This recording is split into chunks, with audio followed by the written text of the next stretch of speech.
सुनो और मेरे स्वरूप के रहस्य को समझो। मुझे पूजने से पहले मुझे जानो। तुम जिसे मेरी मूर्ति समझकर पूजते हो, वो मेरे अनंत स्वरूप का केवल एक संकेत मात्र है। मेरा हर प्रतीक, मेरा हर अंग एक गहरा सत्य है। तुम नश्वर प्राणियों के लिए परम ज्ञान का मार्ग है। देखो मुझे, मैं इस कैलाश के सर्वोच्च शिखर पर विराजमान हूं, तुम्हारे संसार के कोलाहल से बहुत दूर, ये बताने के लिए कि मैं ही वह परम चेतना हूं जिसे कोई मोह छू नहीं सकता। मेरे तन पर रेशम नहीं, बाघ की खाल है। वह बाघ जो तुम्हारी पाशविक इच्छाओं और अनियंत्रित शक्ति का प्रतीक है, मेरे आसन के नीचे दबा है। मैं समस्त कामनाओं और शक्तियों का दमन नहीं, उन पर शासन करता हूं। मेरे शरीर पर लगी इस भस्म को देखो। तुम इसे केवल राख समझते हो, नहीं, यह परम सत्य है। तुम्हारा यह संसार, तुम्हारा यह शरीर, तुम्हारा हर मोह, तुम्हारी हर उपलब्धि, सब कुछ एक दिन इसी भस्म में मिल जाएगा। मैं इस अंतिम सत्य को अपने श्रृंगार की तरह धारण करता हूं, ताकि तुम क्षणभंगुरता से परे वैराग्य का अर्थ समझ सको। मेरे गले में लिपट्टे इस सर्प को देखो, जिससे सारा संसार भयभीत है। यह सर्प तुम्हारा अहंकार है, तुम्हारी वासना है, तुम्हारी मृत्यु का भय है।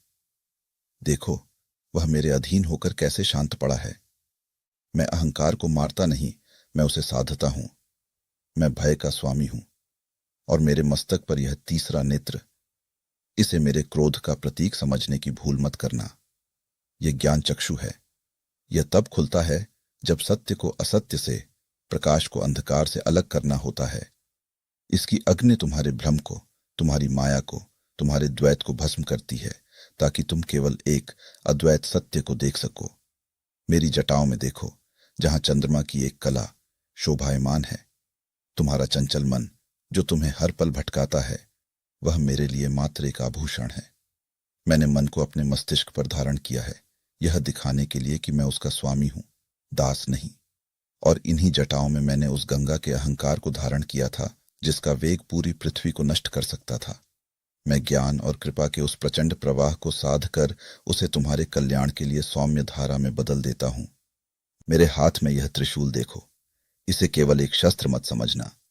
इसके 3 शूल तुम्हारे अस्तित्व के 3 गुणों, सत्व, रज और तम, पर मेरे आधिपत्य की घोषणा करते हैं।